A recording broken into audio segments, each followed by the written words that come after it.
और अब आपको बताएं कि इस्लामाबाद समेत मुल्क के मुख्तलिफ शहर जलजले से लरस उठे। खैबर पख्तूनख्वा में मुख्तलिफ वाक़यात में 9 अफराद जाँ बहक और 44 जख्मी हो गए।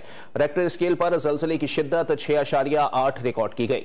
जलजले की गहराई 180 किलोमीटर, जबकि मरकज कोहे हिंदुकश रीजन अफगानिस्तान था। पंजाब, खैबर पख्तूनख्वा और बलूचिस्तान के दारुल हुकूमतों समेत मुख्तलिफ शहरों में जलजले के झटके महसूस किए गए। गिलगित बल्तिस्तान समेत शुमाली इलाका जात में भी जलजले से खौफ व हिरास फैल गया। कई शहरों में इमारतों में दरारें पड़ गई। खैबर पख्तूनख्वा की डिजास्टर मैनेजमेंट अथॉरिटी के मुताबिक जाँ बहक अफराद में 5 मर्द, 2 खवातीन और 2 बच्चे भी शामिल हैं। सूबे भर में 19 घरों को जुज़वी नुकसान पहुंचा।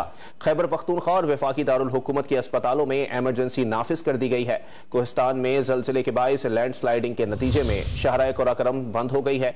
कालाम के करीब करकंडी पुल पर लैंडस्लाइडिंग के बायस बहरेन रोड भी ब्लॉक हो गया। वजीर आजम ने NDMA और मुत्तल्लिका इदारों को अलर्ट रहने की हिदायत की है।